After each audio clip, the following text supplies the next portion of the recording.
BNSS की last video में हम लोग एफआईआर के कुछ स्पेसिफिक केस लॉस को देख रहे थे, यानी कुछ हम लोग जर्नल कंसेप्ट पढ़ रहे थे जो एफआईआर से रिलेटेड थे। ठीक है, तो उसमें हम लोग कुछ केस लॉस को देख रहे थे, ठीक है, जो हमारे डायरेक्टली कंसेप्ट से रिलेटेड थे। अब हम लोग थोड़ा आगे बढ़ रहे हैं टॉपिक में। ठीक है, तो एफआईआर का हम लोग ने टॉपिक तो पढ़ लिया। ठीक है, कि एफआईआर किसमें होगी, यानी कि एफआईआर यानी कि पुलिस रिपोर्ट कब बनती है, जब कुछ कॉग्निजेबल ऑफेंस हुआ हो। कैसा ऑफेंस?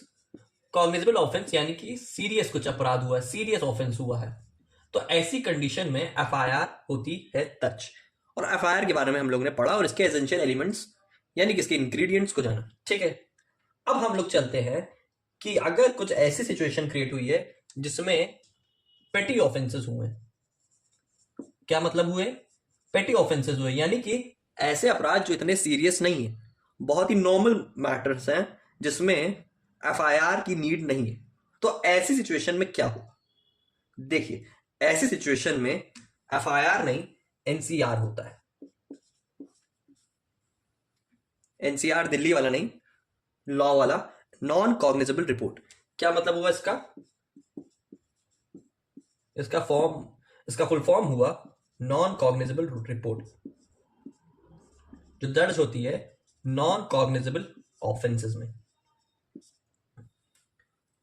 यानी कि ऐसे मैटर्स जिसमें कुछ ज्यादा संगीन अपराध नहीं हुआ है, बहुत ही पेटी ऑफेंसेस टाइप हुए हैं, जिसमें इतना तुरंत स्ट्रिक्ट एक्शन नहीं लिया जा सकता, क्योंकि जो सीरियस क्योंकि जो नेचर ऑफ क्राइम है वो इतना उस टाइप से इतना नेगेटिव इम्पैक्ट नहीं क्रिएट कर रहा है जिससे हमें तुरंत एक्शन लेने की जरूरत आ पड़े। तो ऐसी सिचुएशन में क्या होता है, पुलिस एफआईआर ना करके एनसीआर यानी कि आपकी कंप्लेंट को रजिस्टर करती है। क्या करती है? एफआईआर की जगह कंप्लेंट को रजिस्टर करती है। क्योंकि कई बार होता है हम जाते हैं पुलिस थाने में एफआईआर दर्ज करवाने। ठीक है, जनरली देखिए, उम्मीद तो यही होती है, ऑब्जेक्टिव तो यही रहता है सामने वाले जो विक्टिम का है कि हम इस केस में एफआईआर दर्ज करवा के आएंगे, चाहे जो भी हो जाए। क्योंकि बेसिकली एक तरीके से टाइप ऑफ रिवेंज भी हो गया, या एक तरीके से अपने आप को सेल्फ सेटिस्फाई करने के लिए कि अब मैं जाऊंगा इस पे एफआईआर दर्ज करवाऊंगा, अपना बदला निकालूंगा। ठीक है, लोग बोलते हैं ना कि मैं जाता हूँ तुम्हारे खिलाफ एफआईआर दर्ज करवाता हूँ अभी। ठीक है, तो आपने तो बोल दिया एफआईआर दर्ज करवाते हैं, लेकिन क्या आप कहने से एफआईआर दर्ज कर देगा पुलिस वाला? जी नहीं, वो पहले नेचर ऑफ क्राइम को समझता है। क्या समझता है? नेचर ऑफ क्राइम को समझता है कि वो जो ऑफेंस हुआ है वो किस प्रकार का है। ठीक है, और वो प्रकार कैसे वो फाइंड करता है? एक वो सीरियस ऑफेंसेस से और दूसरा पेटी ऑफेंसेस से। ये दो तरीके से वो ऑफेंसेस को सेग्रीगेट करता है, छांटता है कि इसमें क्या होगा एग्जैक्टली, उस स्पेसिफिक ऑफेंस में क्या होना है। वो जब तक ना छानबीन कर ले तब तक आपकी एफआईआर नहीं दर्ज होने वाली, चाहे आप कुछ भी कर ले। नेचर ऑफ क्राइम का बहुत ही ज्यादा इंपॉर्टेंट रोल पड़ता है एफआईआर और एनसीआर के बीच के डिफरेंशिएशन को जानने में। कैसे पता चलेगा कि एफआईआर दर्ज करनी है और कैसे पता चलेगा कि एनसीआर यानी कि कंप्लेंट रजिस्टर्ड होगी, ये जानना आपका नेचर ऑफ क्राइम के ऊपर निर्भर करता है। नेचर ऑफ क्राइम ही आपका बताता है कि हमें यहाँ पे एफआईआर को दर्ज करवाना है कि कंप्लेंट को रजिस्टर्ड करवाना है। तो एफआईआर का तो हम लोग ने पूरा टॉपिक लास्ट वीडियो में खत्म कर लिया था, और एफआईआर हमारे बीएनएसएस 1 सेक्शन 173 में दिया गया था, यानी कि सेक्शन 173 हमारा एफआईआर से डील करता था। अब हम लोग कंप्लेंट से रिलेटेड स्पेसिफिक प्रोविजन को देखेंगे, जो हम लोग पढ़ेंगे सेक्शन 174 में। तो आज की वीडियो में हम लोग जानेंगे सेक्शन 174 के बारे में। सेक्शन 174 बात करता है information as to non cognizable cases and investigation of such cases. 174 बात करता है information as to non cognizable offences, कि जब पुलिस, मैं आपको लास्ट वीडियो में क्या बताया था कि पुलिस तुरंत एफआईआर आपकी नहीं दर्ज करेगी, चाहे आप कुछ भी कर लें। ठीक है, वो पहले मामले को जानेगी, समझेगी, पहचानेगी, उसके बाद ही कुछ वो नए आगे निर्णय लेगी। ठीक है, नेचर ऑफ क्राइम को जानना बहुत ही ज्यादा जरूरी है एफआईआर और एनसीआर के बीच में फर्क को समझने के लिए। ठीक है, तो क्या करती है generally police? Preliminary inquiry conduct करवाती है उस मैटर को जानने के लिए कि इसमें क्या होगा। अगर इसको लगता है, अगर स्पेसिफिक पुलिस अथॉरिटीज को लगता है कि इसमें तो कंप्लेंट रजिस्टर्ड होनी चाहिए भैया, ठीक है, ये ऑफेंस इतना संगीन नहीं है, इतना सीरियस नहीं है, पेटी ऑफेंसेस है, बहुत ही लेस इसमें ऑफेंसेस मुझे दिख रहे हैं। ठीक है, तो हम उसमें क्या कर देते हैं, एनसीआर दर्ज करवा देते हैं, यानी कि कंप्लेन रजिस्टर करवा देते हैं।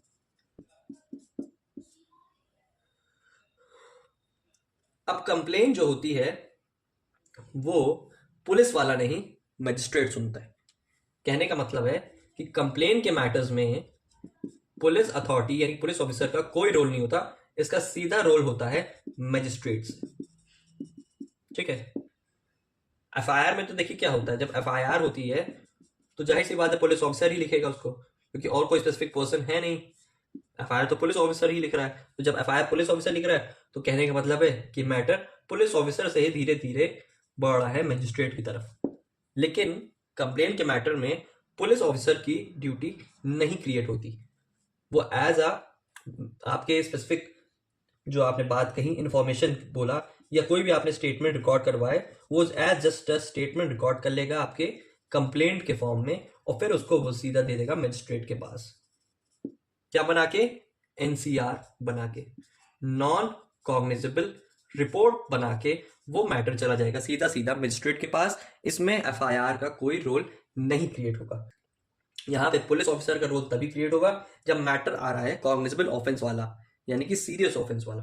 ठीक है, अब जानते हैं एनसीआर यानी कि कंप्लेन के प्रोविजन यानी कि सेक्शन 174 को पढ़ते और समझते इसमें क्या दिया गया है।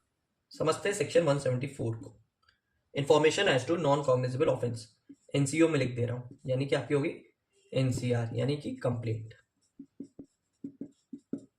तीनों में से आप कुछ भी बुलाइए, मतलब वही निकलेगा। ठीक है, देखिए क्या होता है इसमें, जब भी कोई मान लीजिए ए ने कंप्लेन लिखाई पुलिस स्टेशन में, तो यहां पे देखिए पुलिस ऑफिसर को पता है उसके पास तो किस प्रकार के मामले आ रहे हैं, उस चीज में क्या होने वाला है, उसमें क्या आगे निर्णय लिया जाएगा, इसको पुलिस वाले को तो पता ही है नेचर। ठीक है, आपको ना पता हो वो अलग मैटर है, ठीक है, वो तो जानता है सारी चीजें। वो क्या करता है, नॉन कॉग्निजेबल ऑफेंस को वो अपनी डायरी में रिकॉर्ड कर लेता है, यानी कि एनसीआर डायरी इसे बोलते हैं, नॉन कॉग्निजेबल रिपोर्ट में। ठीक है, वो डायरी में उसको रिकॉर्ड कर लेता है, फिर उसको मजिस्ट्रेट के पास सीधा सौंप देता है। इतना ही बस रोल है इसमें, पुलिस ऑफिसर का यहाँ पे बस इतना ही काम है कि आप यहाँ मना नहीं करेंगे। अगर एफआईआर दर्ज नहीं हो रही तो आप ये नहीं कहेंगे कि आप कुछ नहीं होगा, आपसे वहां से यहाँ से वापस चले जाइए, ऐसा आप कुछ नहीं कर सकते। एफआईआर नहीं दर्ज होगी तो आप उसको एनसीआर के फॉर्म में यानी कि कंप्लेंट के फॉर्म में उस स्पेसिफिक ऑफेंस को रिकॉर्ड करवाएंगे, उस स्पेसिफिक स्टेटमेंट को रिकॉर्ड करवाएंगे और फिर उसको मजिस्ट्रेट के पास आगे फॉरवर्ड कर देंगे। ये काम आपको करना ही है। ठीक है, देखिए एफआईआर के केस में क्या होता था कि हमें यहाँ पे जुडिशियल मजिस्ट्रेट की परमिशन नहीं लेनी पड़ती थी। क्यों भाई, क्यों नहीं लेनी पड़ती थी?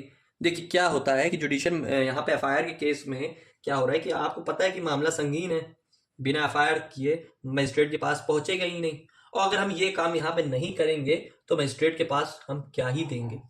जो चार्जशीट बनेगी वही तो मजिस्ट्रेट के लिए आगे काम करेगी ट्रायल के अंडर।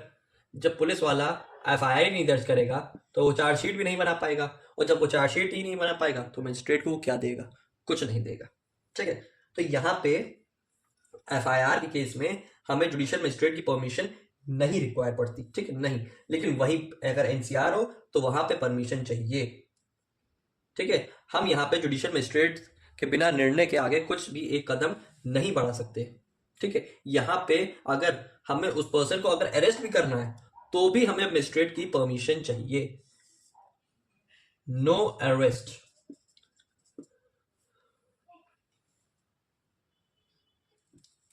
विदाउट वारंट, कि जब तक मजिस्ट्रेट वारंट नहीं देगा ए के खिलाफ, या फिर मान लीजिए सॉरी बी के खिलाफ उसको कि अरेस्ट करो, तो तब तक यहाँ पे पुलिस वाला कोई भी अपना नया आगे कदम नहीं बढ़ा सकता। क्यों नहीं बढ़ा सकता? क्योंकि वो उसकी ड्यूटी बाउंड है कि उसको एनसीआर के मैटर में यहाँ पे जुडिशियल मजिस्ट्रेट की एप्रोप्रिएट परमिशन चाहिए ही चाहिए। वो उसकी परमिशन जब तक नहीं मिलेगी आगे एक कदम वो नहीं बढ़ाएगा। ठीक है, इसमें एनसीआर के केस में पुलिस ऑफिसर को अगर उस मैटर में इन्वेस्टिगेशन भी करनी है तो भी उसमें मजिस्ट्रेट का ऑर्डर चाहिए। ठीक है। अगर हम ऐसा नहीं करते हैं, अगर पुलिस वाला बिना परमिशन के अगर उसमें अपने स्पेसिफिक ऑफेंस में खुद ही उसको एफआईआर दर्ज कर ले रहा है, या कंप्लेंट भी अगर आ रही तो उसको रजिस्टर्ड करवा ले रहा है और फिर खुद ही इन्वेस्टिगेशन शुरू कर दे रहा है, उसको अरेस्ट कर दे रहा है, तो ये आपकी डायरेक्टली इनरेगुलरिटीज क्रिएट करता है। यानी कि आप यहाँ पे उस स्पेसिफिक ड्यूटी को प्रॉपर मैनर में नहीं परफॉर्म कर रहे, अपनी मन मर्जी चला रहे। ठीक है। अगर मजिस्ट्रेट को कुछ ऑब्जेक्शन नहीं है तो कोई बात नहीं है, लेकिन अगर ऑब्जेक्शन हो रहा है इसका मतलब आपने यहाँ पे अपना काम ठीक से नहीं किया, पुलिस ऑफिसर ने यहाँ पे अपना काम ठीक से नहीं किया। तो जब आप ठीक से काम नहीं करेंगे तो डैट मीन्स आप यहाँ पे क्या कर रहे हैं, उस स्पेसिफिक प्रोसीडिंग में अपनी इरेगुलरिटीज दिखा रहे हैं, यानी कि उसमें आप अपनी मनमानी कर रहे हैं और सारा काम खुद से कर रहे हैं। तो ये आपको नहीं करना है। ठीक है। अब हम लोग पढ़ते हैं सेक्शन 174 को। तो ये जो अभी हम लोग ने समझा, ये 174 का क्लॉज 1 था। ठीक है। इसमें बताया जा रहा है, when information is given to an officer in a charge of a police station of the commission within the limits of such station of a non-cognizable offence, he shall enter or cause to be entered the substance of the information in a book to be kept by such officer in such form as the state government may by rules prescribe in this behalf, refer the informant to the magistrate or forward the daily diary report of such cases to the magistrate। ठीक है। क्या मैंने बताया कि यहाँ पे daily diary NCR जो बनती है, यहाँ पे डायरी होती है। कोई भी जो मुकदमे आते हैं वो कहीं ना कहीं नोट डाउन किए जाते हैं, चाहे वो एफआईआर के केस में एफआईआर डायरी हो, चाहे वो एनसीआर केस में एनसीआर डायरी हो, कंप्लेंट डायरी या फिर एफआईआर डायरी, या फिर कह लीजिए कॉग्निजेबल डायरी या फिर नॉन कॉग्निजेबल डायरी होगी। तो ये मामला आप सीधा आपके पास ऐसे डायरेक्टली मजिस्ट्रेट के पास सौंपा जाएगा और फिर डायरी के फॉर्म में उसमें आपने जो जो भी चीज़ें रिकॉर्ड की, whether it can be a statement या कोई भी स्पेसिफिक आपने इन्फॉर्मेशन अगर उस स्पेसिफिक विक्टिम की लिखी है, आप सीधी तरीके से फॉरवर्ड करेंगे मजिस्ट्रेट को। एनसीआर के केस में क्या हो रहा है कि कंप्लेन आ रही है, ठीक है, एनसीआर डायरी में रिकॉर्ड की जा रही है, डेली डायरी में, और देन वो डायरी चली जा रही है मजिस्ट्रेट के पास। ये इतना काम यहाँ पे आपको करना है कंप्लेन के केस में। ठीक है। 174 क्लॉज 1 था। क्लॉज 2 यहाँ पे बात कर रहा है कि हमें कि पुलिस ऑफिसर उस मैटर में इन्वेस्टिगेट नहीं करेगा। किस मैटर में इन्वेस्टिगेट नहीं करेगा? जिसमें कंप्लेन आ रही हो। किसके परमिशन के बिना? विदाउट दी परमिशन या कंसेंट ऑफ मैजिस्ट्रेट। ठीक है। तीसरी बात इसमें समझिए क्या कहा जा रहा है। तीसरी बात ये कहा जा रहा है कि अगर आपके पास कोई भी स्पेसिफिक सिचुएशन में ऐसा कुछ हो रहा है तो जो इन्वेस्टिगेशन का प्रोसेस होगा, यानी कि जो छानबीन होगी, वो पूरी प्रॉपर मैनर में एफआईआर की तरह ही होगी। यानी कि स्टेटमेंट्स देना विटनेस के, फिर उसमें जहाँ पे स्पेसिफिक सिचुएशन क्रिएट हुई है वहाँ पे जाना, स्पॉट में पहुंचना, सारे इन्फॉर्मेंट्स के मैटर को यानी कि उनके स्टेटमेंट को रिकॉर्ड करवाना, सारी चीज़ें एकदम एफआईआर के फॉर्मेट के थ्रू ही होगी। बस एक कंडीशन कि आप यहाँ पे अरेस्ट नहीं करेंगे, नो अरेस्ट। आपको अरेस्ट नहीं करना है जब तक आपको यहाँ पे मजिस्ट्रेट से वारंट ना मिल जाए इन रिटन फॉर्मेट। ठीक है। सारा काम आपका एफआईआर के मेथड में इन्वेस्टिगेशन जैसे होती है वैसे ही आपकी कंप्लेन के केस में भी होगी, same in complain cases also. लेकिन एक बस यहाँ पे चीज होगी कि आपको यहाँ पे अरेस्ट नहीं करना है जब तक आपके पास ऑफिशियल ऑर्डर या अथॉरिटी ना मिल जाए मजिस्ट्रेट द्वारा। ठीक है। ये इसमें यहाँ पे 174 में तीसरी बात कही गई। चौथी बात क्या कही गई है इसमें? चौथी बात ये बताई जा रही कि अगर A1 + A2 एक से ज्यादा अपराध हुए, 2 ऑफेंसेस हुए, ठीक है, तो ऐसी कंडीशन में अगर A1 वाला जो अपराध है वो कॉग्निजेबल वाला है और जो A2 वाला अपराध है वो नॉन कॉग्निजेबल वाला है। क्या हुआ कहने का मतलब कि एक अपराध जो है आपने सीरियस किया, एक आपने पेटी ऑफेंस किया, तो जो ओवरऑल देखा जाएगा वो आपका कॉग्निजेबल ऑफेंस ही ट्रीट किया जाएगा। कहने का मतलब है कि भले आपने कॉग्निजेबल भी किया हो या नॉन कॉग्निजेबल किया हो, लेकिन वो सीधा माना जाएगा कॉग्निजेबल केस। ये 174 के क्लॉज 4 में बात बताई जा रही है कि आप यहाँ पे ऐसे सिचुएशन में कंप्लेन के केसेस में या फिर एफआईआर के केसेस में आप एफआईआर को एज अ टॉप मोस्ट रखेंगे और उसी के बेसिस में ऑफेंस डिसाइड किया जाएगा।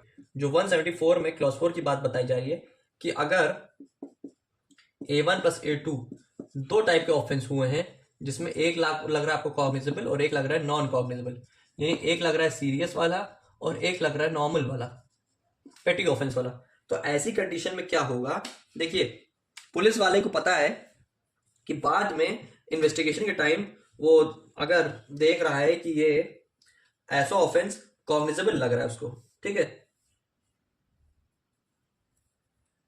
यानी कि उसने एक इन्वेस्टिगेशन की तो उसको लगा कि हाँ ये तो कंप्लेन है, ये कंप्लेन लग रही है पुलिस वाले को, ठीक है, लेकिन ये उसको बाद में ऐसा लग रहा है कि ये मामला एफआईआर का फॉर्म ले सकते हैं, यानी कंप्लेन बन सकती है एफआईआर। उसको ऐसा लग रहा है कि नेचर ऑफ ऑफेंस को देखते हुए उसे लग रहा है कि बाद में ये ऑफेंस कॉग्निजेबल से नॉन कॉग्निजेबल से कॉग्निजेबल ऑफेंस बन सकता है, ठीक है। तो ऐसी कंडीशन में क्या होगा, देखिए, तो ऐसी कंडीशन में वो लिखेगा तो यहाँ पे नॉन कॉग्निजेबल ऑफेंस ही, ठीक है। ऐसी कंडीशन चलिए मान लीजिए इन्वेस्टिगेशन में उसने जब एनसीआर डायरी बनाई, एनसीआर की डायरी बनाई तो उसने यहाँ पे लिख दिया नॉन कॉग और डाल दिया उसको 174 में, ठीक है। तो क्या इसमें मजिस्ट्रेट कॉग्निजेंस लेगा, देखिए अगर यहां पे पुलिस ऑफिसर लिख देता है, पहले इसमें समझिए क्या मजिस्ट्रेट इसमें कॉग्निजेंस लेगा। देखिए दो बातें, अगर इसमें पुलिस ऑफिसर ये चीज को मेंशन कर देता है कि ये यहाँ पे कॉग्निजेबल ऑफेंस हुआ है, ठीक है, तो ये बन जाएगी आपकी कंप्लेंट। मजिस्ट्रेट इसको कंप्लेंट की तरह ट्रीट कर लेगा और फिर कंप्लेंट की प्रोसीडिंग स्टार्ट हो जाएगी, ठीक है। पुलिस वाले को लग रहा है ये आपका जो स्पेसिफिक ऑफेंस है ये कंप्लेन है, ठीक है, लेकिन बाद में देखिए उसको तो पता ही बाद में कि कॉग्निजेबल ऑफेंस बनेगा ही बनेगा, उसको ऐसा लग रहा है कि एफआईआर में कन्वर्ट होगी, लेकिन यहाँ पे वो लिख दे रहा है कि ये कॉग्निजेबल ऑफेंस है, उसको जो लगा उसने यहाँ पे आपके एनसीआर डायरी में लिख दिया, ठीक है। तो क्या इसमें मजिस्ट्रेट कॉग्निजेंस लेगा, अगर पुलिस वाला इसमें लिख दे रहा है कि मैटर कॉग्निजेबल ऑफेंस का है, ठीक है, उसमें वो ऑफेंस को मेंशन कर दे रहा है, ठीक है, तो ये आपकी बन जाएगी फिर ऐसी केस में कंप्लेन, और फिर आपकी यहाँ पे कंप्लेन की प्रोसीडिंग स्टार्ट हो जाएगी, क्योंकि देखिए उसको लग रहा है बाद में वो बन सकता है, तो वो तो उसको जो लग रहा है उसने यहाँ पे लिख दिया, लेकिन जब मजिस्ट्रेट इसमें कॉग्निजेंस जब लेगा तो बाद में उसमें वो छानबीन करेगा, फिर आपकी वो जो प्रोसीडिंग होगी वो कंप्लेन की तरीके से स्टार्ट की जाएगी, कंप्लेन की तरीके से देखी जाएगी, क्योंकि पुलिस वाले को तो कंप्लेन लग रही है लेकिन वो यहाँ पे कॉग्निजेबल ऑफेंस लिख दिया है, ठीक है। तो ऐसे कुछ इंटरचेंज हो सकता है सिचुएशन के अकॉर्डिंग, जब उसको नेचर ऑफ ऑफेंस के बारे में ठीक से नहीं पता हो या फिर उसको एक इसको एक पॉइंट ऑफ डाउट क्रिएट हो रहा है कि यहाँ पे ऐसा कुछ कल को हो सकता है। तो ऐसे मैटर्स में क्या होता है, सिंपली पुलिस वाला अपनी डायरी में नीचे मेंशन कर देता है कि ये ऑफेंस आपका स्पेसिफिकली कॉग्निजेबल ऑफेंस है, लेकिन इसको क्या होता है मजिस्ट्रेट बना देता है कंप्लेन का मैटर, ये यहाँ पे वो हेरा फेरी, ये यहाँ पे वो चेंजेस करता है। तो ये आपका सेक्शन 174 का क्लॉज 4 का बताने का मतलब हुआ। अब हम लोग इन दोनों के बीच के फर्क को जान लेते हैं, मतलब एक बार फर्क को प्रॉपर वे में लिख लेंगे जब, तो कंफ्यूजन दूर हो जाएगी और आपको एज अ आंसर राइटिंग के फॉर्मेट में भी चीज़ें समझ आएगी, क्योंकि कंसेप्ट क्लैरिटी बहुत ही ज़्यादा ज़रूरी है, तभी हम चीज़ों को समझ पाएंगे कि एग्जैक्टली दिया क्या है, ठीक है। देखिए आप इसको लिख सकते हैं और आपकी ये कंसेप्ट क्लैरिटी को भी सही करेगा, ताकि आप कंफ्यूज नहीं होंगे कि दोनों में ऐसा क्या एग्जैक्टली इतना डिफरेंस है जो हमें कंफ्यूज कर रहा है। देखिए कंफ्यूज कर रहा है, ठीक है, ये यहाँ पे जो कॉग्निजेबल ऑफेंस में दिया है हमारे 173 बीएनएसएस में, और ये दिया है हमारे 174 बीएनएसएस में। पहली चीज ये हो गई, कॉग्निजेबल ऑफेंस में एफआईआर को रजिस्टर किया जाता है, नॉन कॉग्निजेबल ऑफेंस में कंप्लेन को रजिस्टर किया जाता है। दूसरी बात हो गई,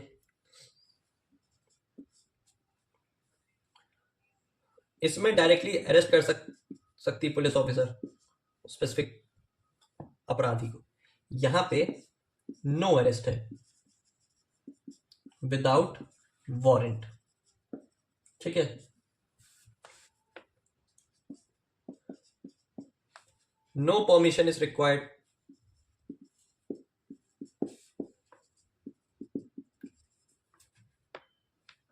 यहां पे परमिशन चाहिए। किसकी? जेएम की, जुडिशियल मजिस्ट्रेट की हमें यहाँ पे परमिशन चाहिए। यहाँ पे ऑफेंस एफआईआर डायरी में रिकॉर्ड किए जाते हैं और यहाँ पे एनसीआर डायरी में स्पेसिफिक ऑफेंस को रिकॉर्ड किया जाता है। ठीक है, तो कुछ इसमें स्पेसिफिक स्लाइड 5 डिफरेंस है जिसमें हम दोनों को समझ सकते हैं कि एग्जैक्टली आपका कॉग्निजेबल ऑफेंस क्या है और नॉन कॉग्निजेबल ऑफेंस क्या है। ये कंप्लेन क्या बताया जा रहा है? कंप्लेन डिफाइंड है सेक्शन 2H BNSS में। ये सिंपली आपको बता रहा है कि कोई भी एलिगेशन अगर कोई पर्सन दे रहा है ओरल और रिटन फॉर्मेट में, any allegation in oral and written format in front of judicial magistrate, कि अगर हम अपनी कोई शिकायत लिखित तौर में, मौखिक तौर में लिखवाते हैं अगर मैजिस्ट्रेट जी के सामने, तो उसको हम कहते हैं कंप्लेन। ठीक है, जो कंप्लेन का एक इसमें एक एक्सप्लेनेशन भी डिफाइन किया है जिसमें बताया गया है a report made by police officer, a report made by a police officer in a case which discloses after the investigation the commission of non-cognizable offence shall be deemed to be a complaint and the police officer by whom such report is made shall be deemed to be a complaint। ठीक है, ये मैंने आपको already समझा दिया है, ये complain के एक्सप्लेनेशन 2 में दिया है, इसको आप वहां से पढ़ेंगे भी, और मैंने इसको ऑलरेडी अभी समझाया है पहले ही कि क्या कहा गया है इसमें एक्सप्लेनेशन 2 में, कि अगर कोई रिपोर्ट पुलिस ऑफिसर द्वारा दर्ज की जा रही है जिसमें इन्वेस्टिगेशन के बाद उसको लगता है कि ऐसा मैटर नॉन कॉग्निजेबल ऑफेंस का है जो कंप्लेन बन रहा है, तो उसको एज ए कंप्लेन के फॉर्मेट में ट्रीट किया जाएगा। ठीक है, ये इसमें एक्सप्लेनेशन के फॉर्मेट में दिया गया है। बाद में आप इन्वेस्टिगेशन के बाद उसमें जो भी जांच पड़ताल करके निकाला कि वो एनसीआर है, तो ऐसी कंडीशन में एनसीआर में कंप्लेन की प्रोसीडिंग्स स्टार्ट की जाएगी आपके मजिस्ट्रेट द्वारा, ये आपको कंप्लेन में बताया गया है। ठीक है, और बाकी आपकी ये जो 2 डिफरेंस है, इससे आप ये समझ सकते हैं कि दोनों के बीच का फर्क क्या है एफआईआर और क्या है एग्जैक्टली कंप्लेन। ये एग्जाम्स में कई बार पूछा गया है डिफरेंसेस इसका, और अगर आपको ये क्लियर हो गया तो आप सेक्शन 173 और 174 के बीच का फर्क जान लेंगे। ठीक है, तो मैंने सेक्शन 173, 174 और 2H आपको एक प्रॉपर फॉर्मेट में समझा दिया कि इसमें एग्जैक्टली क्या दिया गया है और दोनों में बीच के क्या फर्क है। ठीक है,